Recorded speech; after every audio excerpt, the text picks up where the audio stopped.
مناتے چلے آ رہے ہیں، اور انشاءاللہ پروردگار عالم سب کو صحت و تندرستی کے ساتھ سلامت رکھے۔ انشاءاللہ سبھی اسی طرح سے مناتے رہیں گے، لیکن یہ عیدیں ہمارے لیے چند پیغام لے کر آتی ہیں۔ یہ عید اور عید قربان، اگر اس میں قربانی کو دیکھا جائے تو لہذا یہ قربانی ہمیں کن چیزوں کی طرف متوجہ کرتی ہے؟ آیا یہ قربانی کہ جو ہم سنت ابراہیمی، سنت الہی کو انجام دے رہے ہیں، کیا یہ پہلی قربانی تھی یا اس سے پہلے بھی کچھ قربانیوں کا تذکرہ ملتا ہے؟ بلکہ آپ دیکھیں کہ یہ جناب آدم کے بعد سے قربانیوں کا سلسلہ جاری رہا۔ جناب آدم کے بیٹوں میں جناب حابیل اور جناب قابیل کا تذکرہ آپ نے سنا ہوگا کہ جب جناب حابیل نے بارگاہ خداوندی میں قربانی پیش کی، اس کو قرآن کریم میں ذکر کیا گیا ہے، اور اس میں جب اللہ کی بارگاہ میں جناب حابیل نے قربانی پیش کی تو خود انہی کا بھائی قابیل اپنے بھائی سے حسد کرنے لگ گیا کہ میرے بھائی کی قربانی کیوں قبول ہو گئی، میری قربانی کیوں قبول نہیں ہوئی؟ تو لہذا اس نے مارنے کی دھمکی دی، اور اپنے بھائی کو جب مارنے کی دھمکی دیتا ہے تو فوراً یہ قرآن کریم کی آیت بھی ہے کہ جب ان کے بھائی نے کہا، یعنی جناب حابیل نے کہا انما یتقبل اللہ من المتقین، کہ پروردگار عالم متقین کے اعمال کو قبول کرتا ہے۔ تو لہذا اس سے ایک نتیجہ تو یہ نکل کر آتا ہے کہ ہر کسی کی قربانی قبول نہیں ہوتی ہے، بلکہ قربانی کس کی قبول کی جائے گی کہ جو پرہیزگار ہو، جو متقی ہو، جو محرمات سے پرہیز کرتا ہو، واجبات کو انجام دیتا ہو۔ عزیزان محترم، متقی ہونا اتنا اہم ہے، اگر متقی ہونا اتنا اہم نہ ہوتا تو کبھی بارگاہ خداوندی میں جناب حابیل کی قربانی قبول نہ ہوتی۔ لیکن ہم جب تذکرہ دیکھتے ہیں کہ جس روز کو، جس عید کو ہم منا رہے ہیں، یہ عید الاضحیٰ، یہ عید قربان، جو جناب ابراہیم اور جناب اسماعیل کی ایک یاد کو تازہ کرتا ہے، لیکن صرف اور صرف یہ انبیاء کرام کی سنت یا احکام خداوندی کو صرف بجاوری نہیں ہے، بلکہ ہمارے لیے چند پیغام لے کر آتا ہے۔ اس لیے کہ جب جناب ابراہیم نے عالم خام میں دیکھا کہ میں اپنے فرزند کو ذبح کر رہا ہوں، یعنی جو ہم یہ عید منا رہے ہیں، اس کا ذکر قرآن کریم میں سورہ صافات آیت نمبر 102 میں آپ تلاوت فرمائیں کہ جس میں ارشاد ہوتا ہے یا بنیا انی ارا فی المنام انی اذبحک فانظر ماذا تری، اے فرزند عزیز میں نے خواب دیکھا ہے کہ تم کو ذبح کرتا ہوں، تو غور کرو اور سمجھو کہ تمہیں کیا بہتر معلوم ہوتا ہے اور کیا مصلحت سمجھتے ہو۔ یعنی جب جناب ابراہیم نے خواب دیکھا تو اپنے بیٹے کی خدمت میں اس اپنے خواب کو پیش کیا، فوراً بلا فصل ان کے بیٹے نے کہا یا ابت افعل ما تؤمر ستجدونی انشاءاللہ من الصابرین، یعنی بیٹا بھی کوئی معمولی بیٹا نہیں تھا بلکہ سعادت مند بیٹا، فرما بردار بیٹا، اطاعت گزار بیٹا، فوراً کہتا ہے کہ پدر بزرگوار جس کام پر آپ اللہ کی طرف سے معمور ہوئے ہیں جلد اس کو انجام دیجئے، خدا چاہے گا تو آپ مجھ کو صابرین میں سے پائیں گے۔ عزیزان محترم، یہ فرزند کا مطیع اور فرما برداری کا اعلان کرنا اور ذبح کے لیے آمادہ ہو جانا، یہ ہمارے لیے ایک پیغام ہے اور ایک میسج ہے کہ دیکھیے جناب ابراہیم نبی ضرور ہے، لیکن عالم خواب میں جو کچھ دیکھ رہے ہیں، بیٹے کی قربانی کرنا کوئی آسان بات نہیں ہے۔ یعنی جو شے انسان کے لیے دنیا کے اندر سب سے زیادہ اہم ہوتی ہے وہ اپنی اولاد ہوتی ہے، ورنہ پروردگار عالم کسی اور چیز کے ذریعے سے بھی قربانی مانگ سکتا تھا، یہ بیٹے ہی کے ذریعے سے قربانی کیوں مانگ رہا ہے؟ اس لیے کہ اولاد سے انسان کو سب سے زیادہ محبت ہوتی ہے۔ اللہ جناب ابراہیم کا امتحان لینا چاہ رہا ہے کہ آیا یہ اپنے فرزند سے زیادہ محبت کرتے ہیں یا مجھ سے زیادہ محبت کرتے ہیں؟ یہ یعنی یہاں پر جناب ابراہیم نے اپنے بیٹے کے گلے پر چھری رکھ کر قیامت تک کے لیے ایک اصول بنا دیا کہ دیکھو اللہ کی محبت کے سامنے کوئی شے وجود نہیں رکھتی ہے۔ تو عزیزان محترم، ہمارے لیے ایک پیغام اور ایک میسج تو یہی ہے کہ اگر ہم اللہ کے سچے چاہنے والے ہیں، اگر ہم اللہ کے سچے ماننے والے ہیں، تو دنیا میں ہمارے لیے کوئی شے نہیں ہونی چاہیے، بلکہ یہ سوچنا چاہیے کہ اگر ہمیں پیسہ دیا ہے تو سب اللہ کا دیا ہوا، اولاد دی ہے سب اللہ کی دی ہوئی، گھر اگر دیا ہے تو اللہ کا دیا ہوا۔ اسی وجہ سے عزیزان محترم، اگر صرف اور صرف انسان یہ تصور کر لے کہ جو کچھ بھی دیا ہوا ہے وہ صرف اللہ کا دیا ہوا ہے، تو کبھی انسان اپنے والدین کا نافرمان نہیں ہو سکتا۔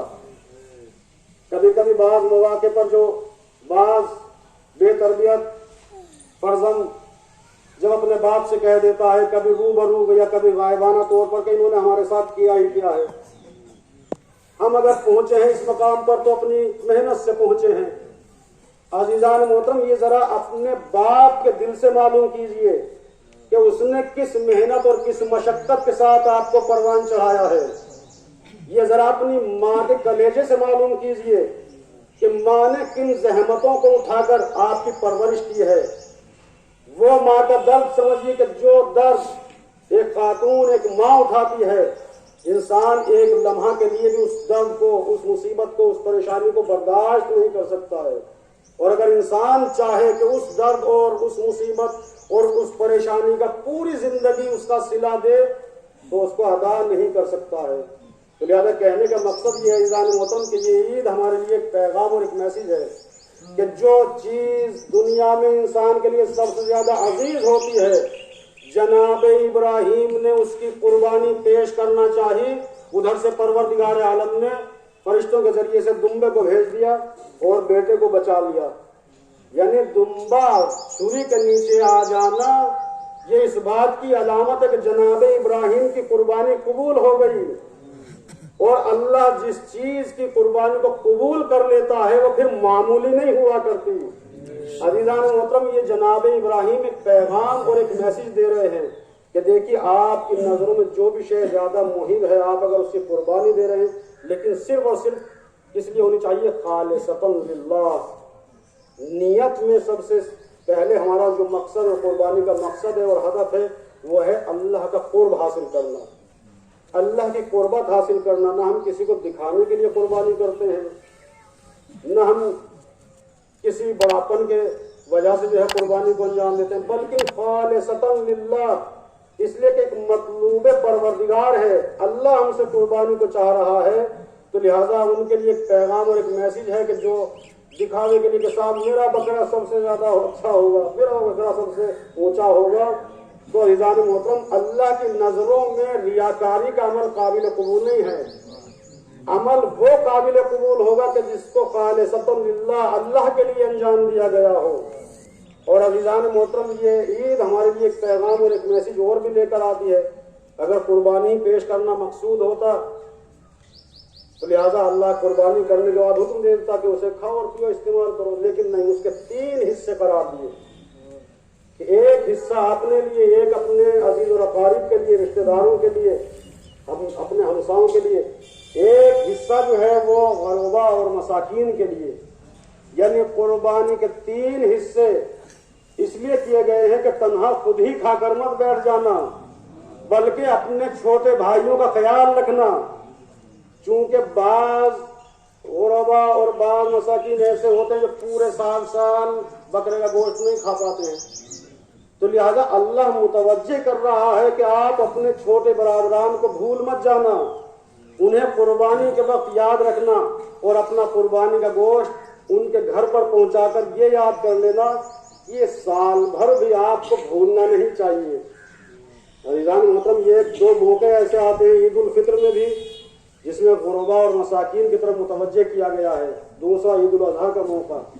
وہی قربانی قبول ہو سکتی ہے عزیزان محترم کہ جو قربانی ہمیں غربا اور مساکین تک پہنچانے کا ذریعہ بن سکے، لیکن اگر ہم عید الاضحیٰ یا عید الفطر کے مواقع پر بھی اپنے غربا اور مساکین کی طرف متوجہ نہیں ہوتے ہیں تو اللہ ایسی قربانی کو بھی قبول نہیں کرتا ہے۔ دوسرا نقطہ یہ ہے عزیزان محترم کہ قربانی میں یہ خیال رکھنا چاہیے کہ ایسا نہ ہو کہ اچھا ران کا گوشت جو ہے وہ اپنے لیے رکھ لیا اور جو ہڈی والا تھا وہ تقسیم کرا دیا۔ اللہ کو ایسی قربانی بھی نہیں چاہیے عزیزان محترم۔ جو شے آپ کو محب ہو، جون سا آپ کو اچھا لگ رہا ہو، وہ آپ راہ خدا میں ان تک پہنچائیے جن کا وہ حق ہے۔ اگر آپ نے اچھا گوشت، اچھی ران کا گوشت اپنے لیے رکھ لیا تو یاد رکھیے آپ غرباء اور مساکین کے مقروض ہیں، اس لیے کہ وہ حق آپ کا نہیں ہے، وہ ان کا ہے کہ جن کو پہنچنا چاہیے۔ تو لہٰذا یہ ہمیں ان چیزوں کی طرف متوجہ کرتی ہے کہ ہماری قربانی خالصتاً للہ ہو، ہماری قربانی اس میں جذبہ ہو اپنے چھوٹے بھائیوں کا خیال رکھنے کے لیے۔ اس لیے کہ عزیزان محترم چھوٹے ہی بڑوں کو بڑا بناتے ہیں، بڑے خود سے خود بخود بڑے نہیں بن جاتے ہیں۔ آپ صف اول میں لگا لیجئے، فرض کیجیے مثال کے طور پر 30 افراد ہیں، دوسری صف میں 30 افراد ہیں، تیسری صف میں 30 افراد ہو گئے۔ انسان سے بتائیے چھوٹی اور بڑی صف کون سی ہے؟ ہر عاقل انسان یہی کہے گا کہ بھائی تینوں صفیں جو ہیں یہ برابر ہیں، لیکن انہی کے پیچھے آپ نے 10 مومنین کی ایک صف لگا دی، اس سے پیچھے 10 کی لگا دی۔ تو عزیزان محترم اب اگر کوئی سوال کرے کہ ان میں چھوٹی صف کون سی ہے تو ہر ایک انسان کہے گا کہ صاحب چھوٹی والی 10 کا، اس سے بڑی کون سی ہے کہ 20 والی، اس سے بڑی کون سی ہے کہ صاحب 30 والی۔ تو انصاف سے بتائیے جب تک 20 اور 30 مومنین کی جماعت نہیں کھڑی ہوئی تو وہ تینوں صفیں بڑی نہیں بنی، جب بھی بڑی بنی ہے تو ان چھوٹی کے ذریعے سے بڑی بنی ہے۔ تو لہذا ہمیں اس طرح متوجہ ہونا چاہیے، اگر ہمیں اللہ نے مال و دولت سے، پراپرٹی سے اگر نوازا ہے تو عزیزان محترم وہی غرباء اور مساکین ہیں جن کے ذریعے سے ہم بڑے بنے ہیں، ورنہ اللہ کے یہاں سب مخلوق یکساں ہیں۔ لہذا ہمیں ان تمام چیزوں کو ملحوظ خاطر رکھنا ہے، اس لیے کہ یہ پیغام جو اجتماع ہمارا یہ محبت، الفت اور پیار، جذبہ دوستی کا پیغام لے کر آتا ہے۔ اگر ہم ان عیدوں سے یہ سبق حاصل کر رہے ہیں اور آپس میں متحد اور یکجہت ہو کر زندگی گزار رہے ہیں، ایک دوسرے کا خیال رکھ کر زندگی گزار رہے ہیں، تو ہماری معمولی سی قربانی جو ہے وہ بارگاہ خداوندی میں قابل قبول ہو سکتی ہے۔ یہی ہمارا ان تمام اجتماع کا مقصد ہوتا ہے کہ ہم آپس میں پیار، محبت، جذبہ دوستی کے ساتھ رہیں۔ اگر چند افراد کو انتشار پھیلاتے ہیں، آپ ان کے بہکاوے میں مت آئیے۔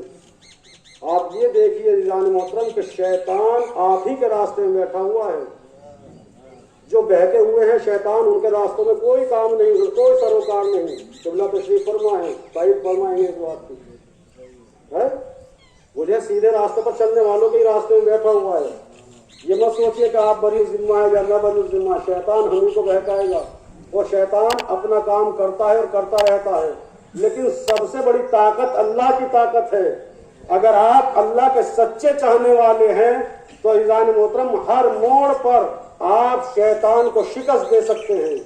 اس لیے کہ شیطان انبیاء کرام کے سامنے بھی آیا ہے اسی قربانی میں، کیا شیطان نہیں آیا ہے؟ جناب ابراہیم کے سامنے بھی شیطان آیا، بہکانا چاہا، لیکن شیطان کے بہکاوے میں جناب ابراہیم بھی نہیں آئے، نہ جناب اسماعیل آئے، نہ جناب اسماعیل کی والدہ آئی۔ تو معلوم یہ ہوا کہ نیک کاموں سے شیطان بہکاتا ہے۔